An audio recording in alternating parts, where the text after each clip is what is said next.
ओम कृष्णाय वासुदेवाय हरे परमात्मने प्रणतः क्लेशनाशाय गोविंदाय नमो नमः गोविंदाय नमो नमः अनन्यचिन्तयन्तो मां ये जना पर्युपास्ते तेषां नित्ययुक्तानां योगक्षेमं वहाम्यहं योगक्षेमं वहाम्यहं। मंचस्थ परम श्रद्धेय इस संस्था के संस्थापक शास्त्री स्वामी श्री हरि वल्लभदास जी महाराज, जो हमारे अखाड़े के भी बहुत बड़े एक मंडलेश्वर है। जब भी हम प्रयागराज का कुंभ का स्नान हो, हरिद्वार का स्नान हो, नासिक का स्नान हो, उज्जैन का स्नान हो, महाराज श्री बंगले में बैठ कर स्नान करते हैं। आपके साथ कई संत महात्मा होते हैं, गुजरात से काफ़ी संख्या में भक्तगण होते हैं।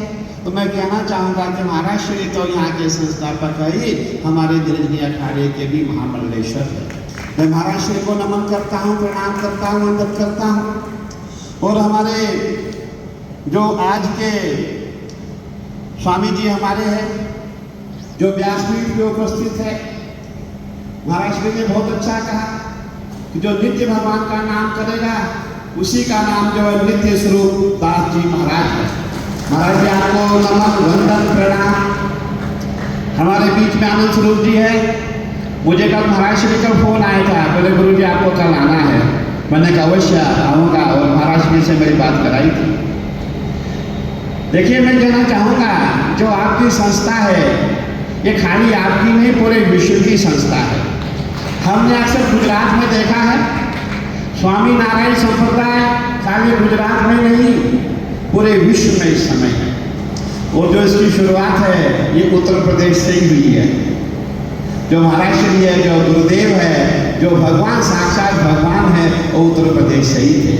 और आपका गुजरात का उत्तर प्रदेश का रिश्ता ऐसा रिश्ता है जिसको माननीय प्रधानमंत्री जी ने दिखा दिया कि वाराणसी से उन्होंने जो है चुनाव जीता, वो यही आप सबकी देन है, आप नारायण स्वामी संप्रदाय की देन है।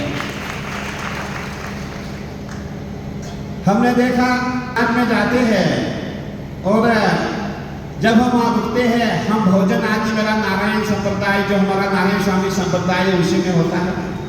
पुरुषोत्तम दास जी महाराज हमारे हैं, मुझे बहुत उनसे प्रेम है।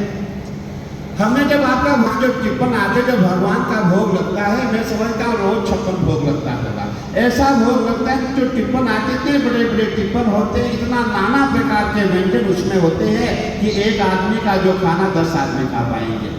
और हमने देखा गुजरात में नाना प्रकार के कॉलेज आपके यहाँ। और सबसे बड़ी बात यह है, हमने आपके समाज में देखा, आपके समाज में वेल क्वालिफाइड सन्यासी है।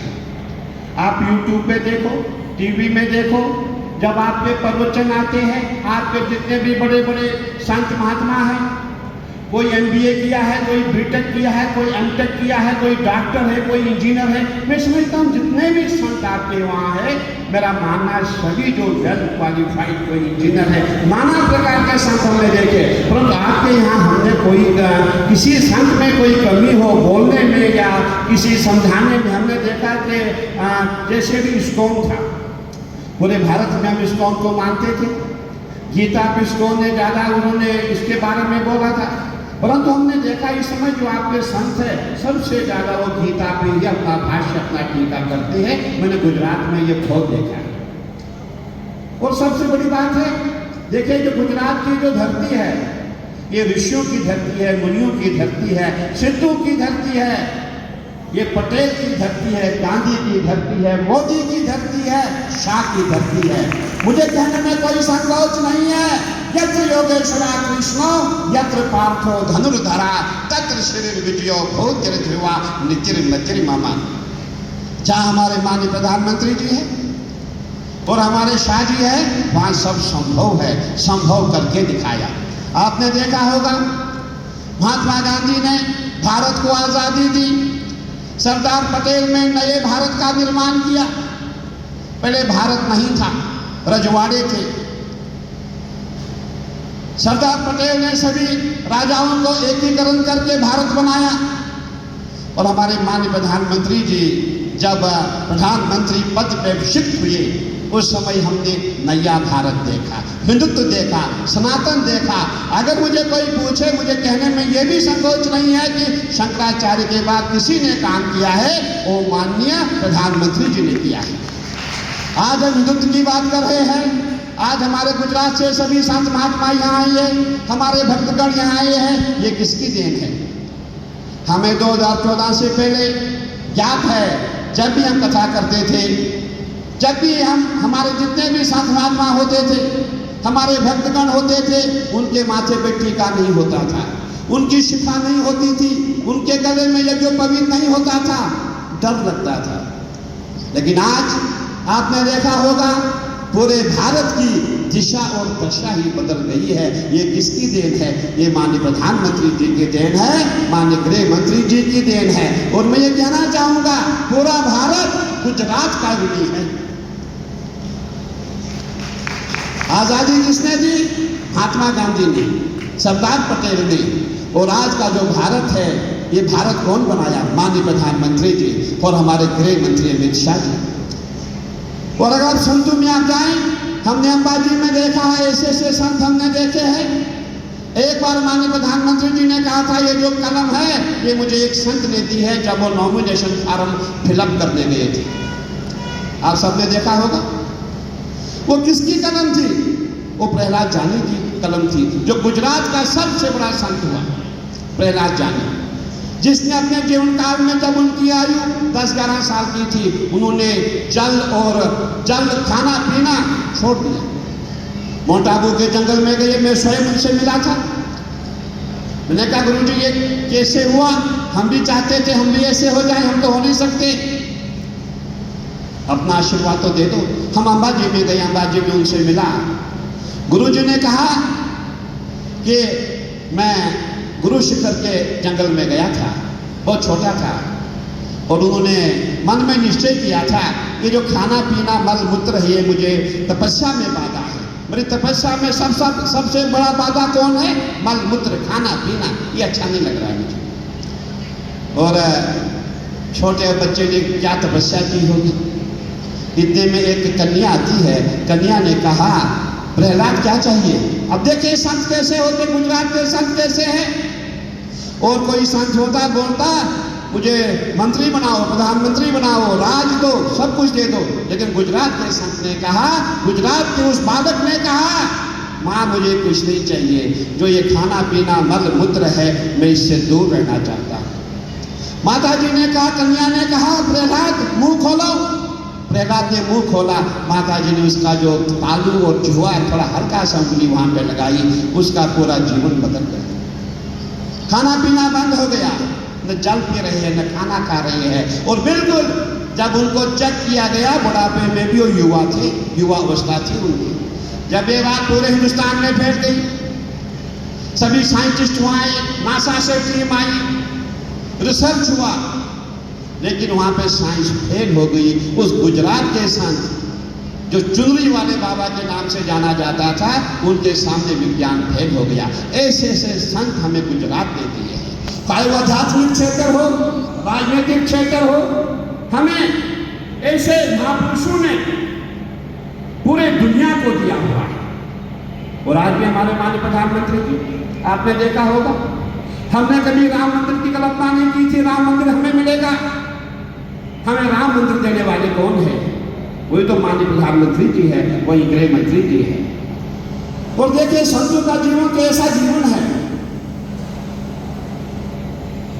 जब हम गुजरात जाते हैं और आपका आश्रम जो हमारा एक बड़ोदरा है, उसके आगे हमारे एक भंडारी, भोले भंडारी एक मंदिर हमारे है,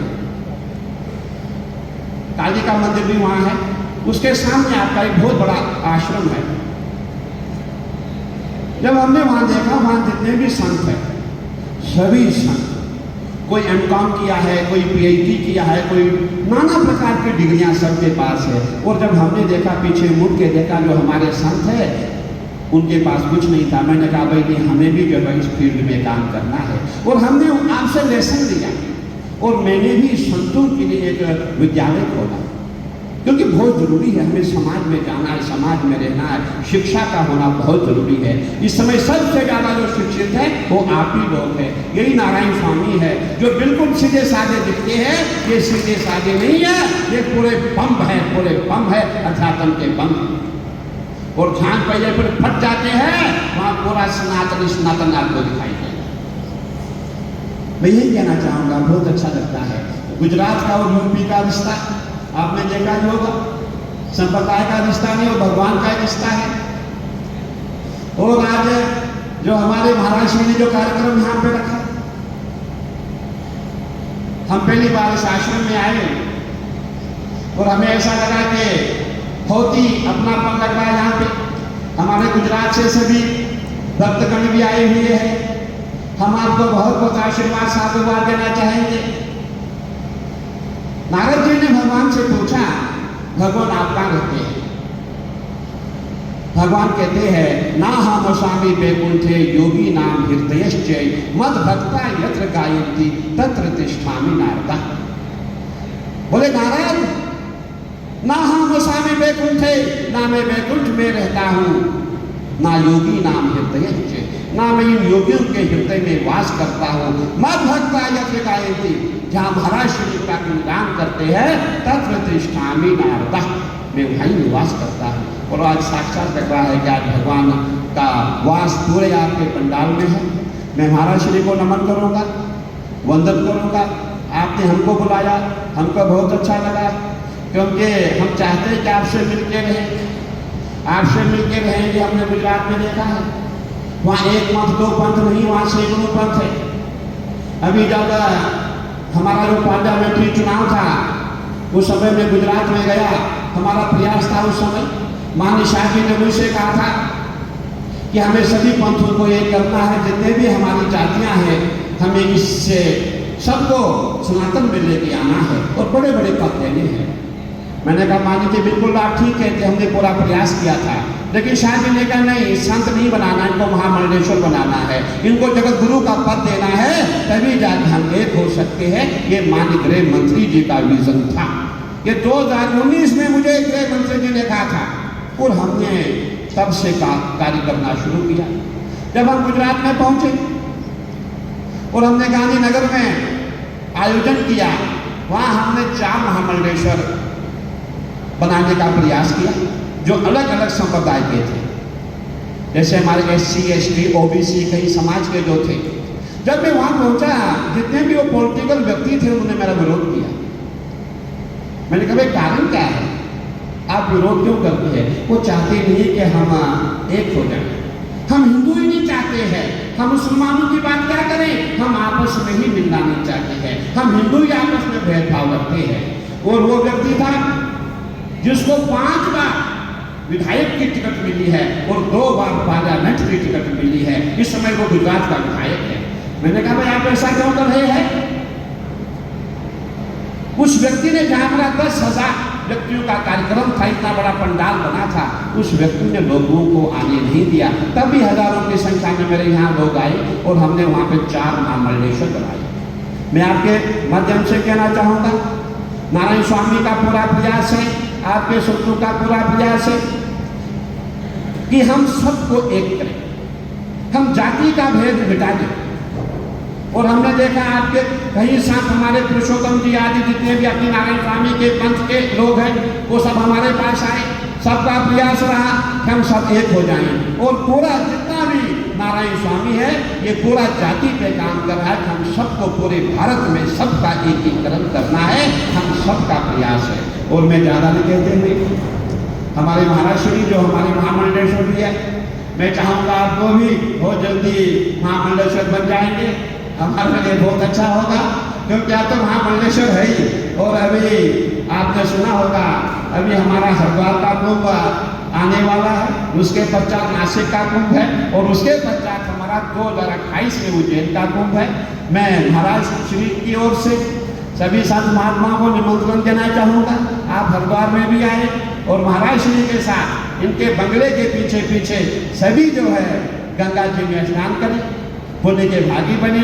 मेरी ओर से आप सबको बहुत बहुत आशीर्वाद साधुवाद। हर हर महादेव।